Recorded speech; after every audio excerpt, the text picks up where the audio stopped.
Welcome to the Excel Still More podcast. I am your host, Chris Emerson. I'm here to encourage you in your walk with God.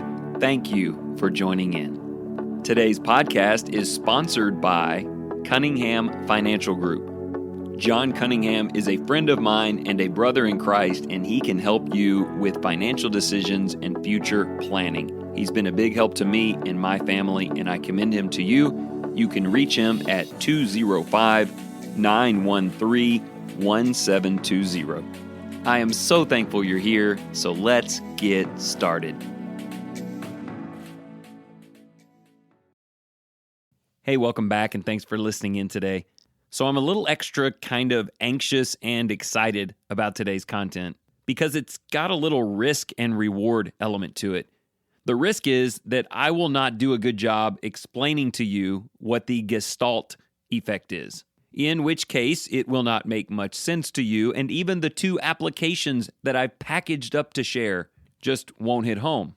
And there is definitely some risk of that, because this Gestalt psychology is very old. It's at least 100 years old. It was developed by some guys who live on the other side of the planet. And it is largely the study of the way the brain interprets visual inputs. In fact, the argument is there are natural things that happen, subconscious, instantaneous things that happen as you observe different elements of the world around you. At some point, you can decide if you want to keep observing that thing or continue to think on it. But in those instant early stages, what happens is natural and oftentimes unavoidable.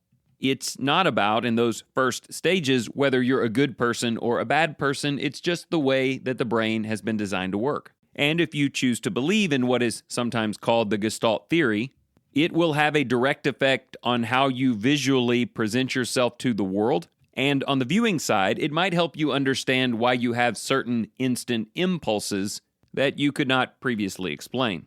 Now, maybe I've already lost you, or maybe you are very clear on the challenge. If the theory and effect is related to visual things and how you interpret them, and yet this podcast is purely audio, I've got my work cut out for me.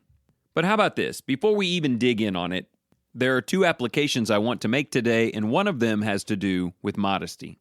Recently at the Lindale Church, I did 3 lessons on the topic of modesty. And to be specific, I'm talking about modest versus immodest apparel. We talked to the guys as well as the girls, but as the series went on, we really started to focus in on trying to get women to understand the power of their bodies. I want mothers and daughters to understand the way that God made them and also the way that God made men. I encouraged fathers and husbands and brothers and boyfriends to own up to some of those truths about the way that a man's brain works and be an asset in helping the females in your life to understand why modesty is so incredibly important. It was maybe 10 years ago that someone gave Summer and me a great book. It's titled Secret Keeper: The Delicate Power of Modesty by Dana Gresh. It's a book primarily written to ladies to help them understand some things. She makes some great points. I preached them recently. You can probably find that at our YouTube channel. But she mentioned the allure of her body and how modesty is her power to possess it. The purpose of her body and how modesty is her power to preserve it. And of course, the goal of her heart. And modesty is your power to prove it. It's all very empowering and awesome. And it really helped me as a husband and a father to talk to my girls about how men need to control the way that they think. And there is no excuse for lust and pornography and immorality. But the undeniable truth is that the power of a woman's sexuality has affected the course of human history since nearly the beginning. I'll put a link to the book in the notes. It's really good. But I read it, again, maybe 10 years ago, and that is where I first heard of the Gestalt theory, which, again, was not about modesty or Christianity. It's just the study of the way that the brain interprets images.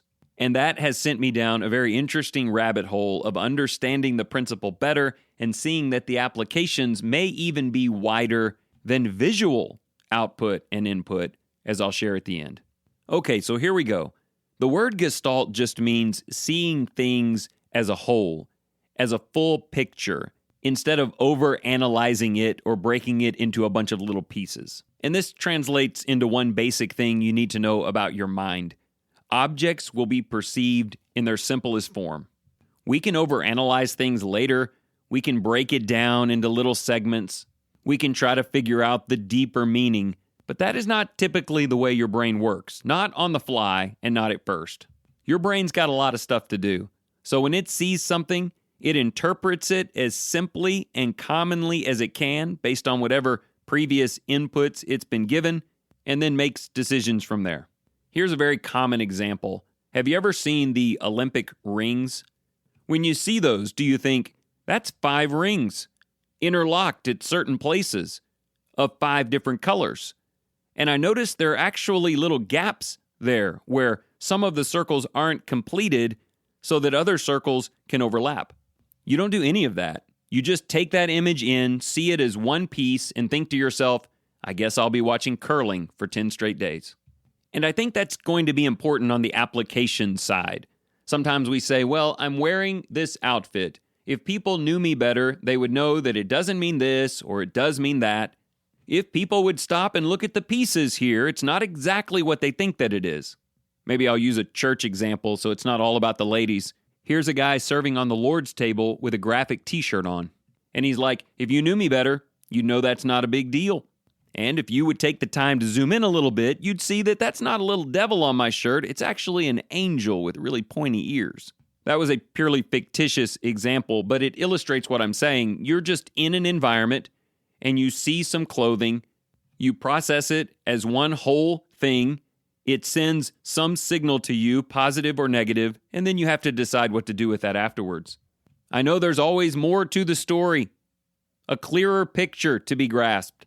But when it comes to things like clothing, or really the way you portray yourself in any capacity, you often don't get that chance. And no, you cannot control what everyone thinks, and you don't have to answer to everyone for whatever you do, and people sometimes hold standards that are not purely biblical. But whether it be your clothing or places you choose to go, or ultimately today, I want to actually talk to you about the words that you say. You are trying to be a reflection of Jesus, and a big part of that is owning your impression. Because whether it's something that they see or hear, God built their brain to naturally accept it on its most basic and straightforward level, at least, again, initially. Now, I really want you to get this idea that it is naturally in the brain's desire to kind of build a complete picture and move along. So let me quickly walk you through some of the basic tenets of the Gestalt Effect. There are a few we won't focus on today, like similarity, proximity, and symmetry, where pieces look alike or they're close together or they match, and it all just kind of fits together naturally and immediately to form a picture or idea. But there's something more crucial I want you to consider, and it's called continuation, where you see the beginnings of a line or a curve, and your eye naturally completes that line or follows that curve. Like if on the street there are dotted lines showing a turn to the right, they only have to go about halfway. They can stop after that. You will naturally follow that curve all the way around the corner. In terms of modesty, that is a very big deal. It's why we use terms like dressing suggestively. We talked in the modesty sermons about covering certain parts of the body that are associated with modesty or privacy or sexuality. To reveal even smaller portions of those areas, certain curves, for instance, or lines, invites the viewer to follow those curves and those lines.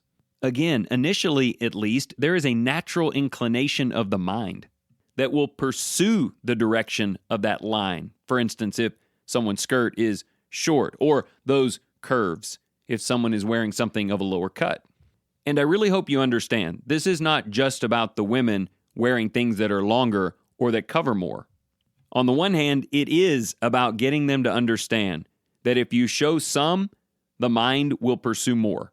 But it is also for men, in this case in particular, to understand what your mind instantly wants to do. It may reveal why you initially were drawn in a direction, but it should immediately warn you of what will happen next if you do not take control. This Gestalt effect has a few other elements to it, but one more I want you to note is called closure. If I showed you a picture of a triangle, but it was missing large sections, you would still see a completed triangle. The mind will attempt to fill in missing details. Now, you won't see a triangle if I give you a blank sheet of paper with nothing to work with, but if I give you enough information, your mind can use that and do the rest. In fact, that's a part of point 1, that objects will perceive things in their simplest form. Your mind wants to fill in what's missing, complete the picture, and then make a decision.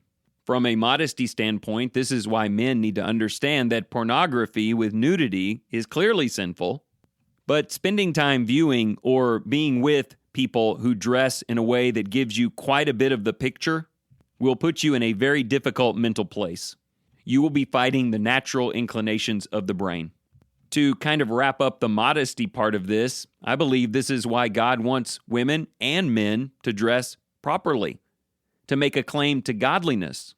When someone looks at me and the way that I dress or portray myself, what is the simple, full picture that they immediately form? Based on what is shown to them, what lines will they finish, curves will they follow, or blanks will they fill in? And this is why, for me, as a husband and father, I want the ladies in my life to dress in a way that covers certain portions of their bodies, that is not suggestive or revealing or tightly form-fitting. That is not consistent with the message they want to send with their life. And of course, how we dress or present ourselves is supposed to be the goal of our heart on display. Maybe we say, look, there's a lot more going on under the surface. I'm a very complex person. And while I'm sure that is true, you and I are being viewed in a very simple and straightforward way. And as far as that goes with the young ladies in my family, I want them to do their best to not even give out partial information to a complete picture that does not belong to just anyone. Of course, if this is something you're sharing with your family, this can lead to some great conversation about marriage and God's beautiful intent for you to share your body, partial and complete, with just one other person. So those are the basics of the Gestalt effect and its most, I think, obvious application in modesty and discretion. Objects will be perceived in their simplest form. Humans naturally follow lines and curves, and the mind will attempt to fill in missing details. So just in brief recap, little bits of information lead to large amounts of interpretation. Short lines lead to longer paths. Partial pieces lead to complete pictures. And in ways that can be a blessing or a curse. Each of us needs to take ownership of the impressions that we give. So hang with me here in these last few minutes. Is it possible that what is true of our clothing and the visuals that we share is also true of our speech, our language, and the messages we convey? And I want to talk about this in a broader sense. I'm not still talking about immorality. I mean, I guess we could talk about jokes and suggestive language that isn't all out filthy, doesn't finish the sentence, but it might as well have. You've led the hearer to naturally go in a certain direction, and in that sense need to take some responsibility for the pathway you created. Now that I say that, I guess we could use the rest of the episode talking about, again, suggestive or somewhat impure wording and language, questionable jokes, euphemisms, targeted sarcasm. You can always come back and say, well, I didn't say it. Or if you knew me better, you'd know that I didn't mean it. Or maybe, like with our clothing, we should take a little more care in our speech. Partial messages are perceived as complete messages. What exactly are you verbally putting out there in your home, in your marriage, among your neighbors, with your brethren? What information are you sending? And if they drew the simplest conclusion from what they just heard, and they followed the line of thought that you laid out to its natural conclusion, and filled in the details that you failed to provide, which again is all a very natural, almost subconscious activity, how did your chosen words affect them? And are you ready to take some responsibility for that and some care in it? So let's finish up talking about that a bit more generically. Just every conversation that you have, what you contribute to someone else's line of thought or emotions or conclusions. And look, you might be thinking, hey, I can't control everything everyone thinks about what I say.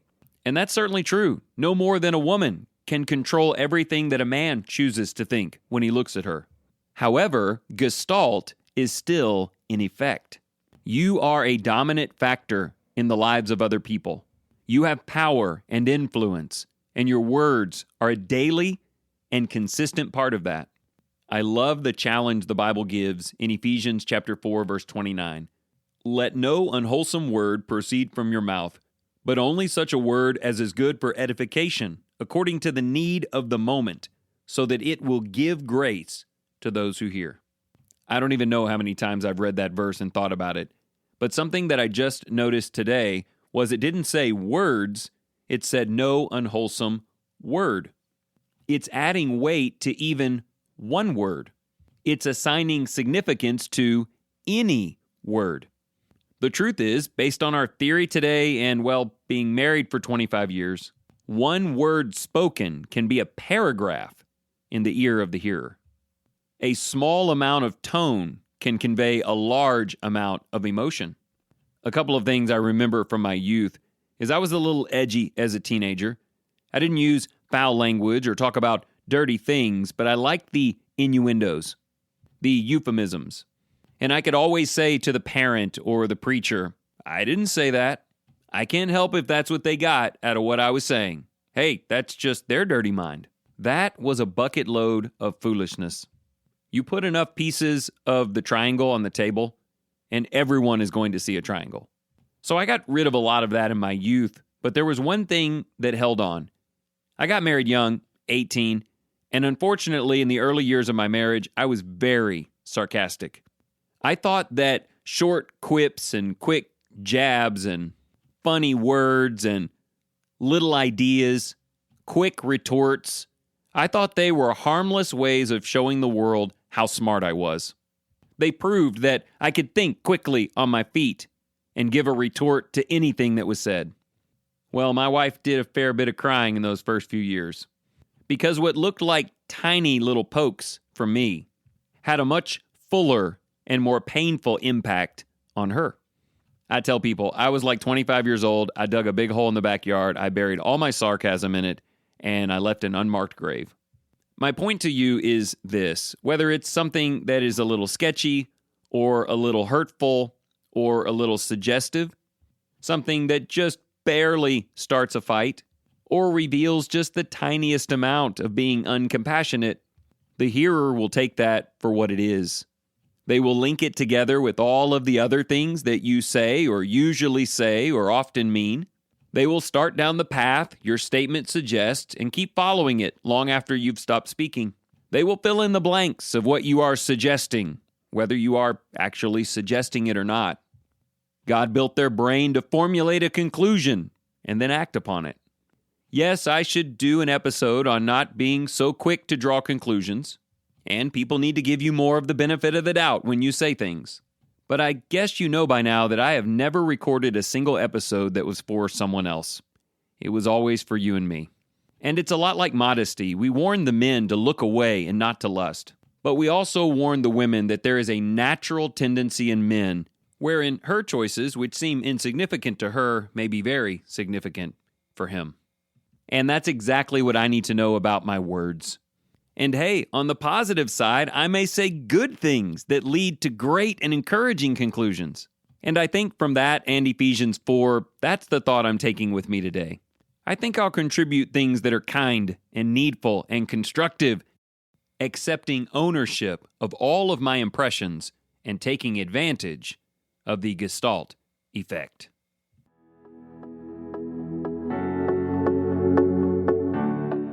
Thank you so much for joining in today. If you enjoyed this program, consider sharing it with your family and your friends. And if you're just in search of deeper Bible study or you want to share the message of Jesus with the children in your life, remember to go to creationtorevelation.com. This wonderful company, run by Christians, provides beautiful illustrations of Scripture from beginning to end, putting the spotlight on Jesus. And remember this: whatever you choose to do today in the name of the Lord Jesus Christ, excel still more.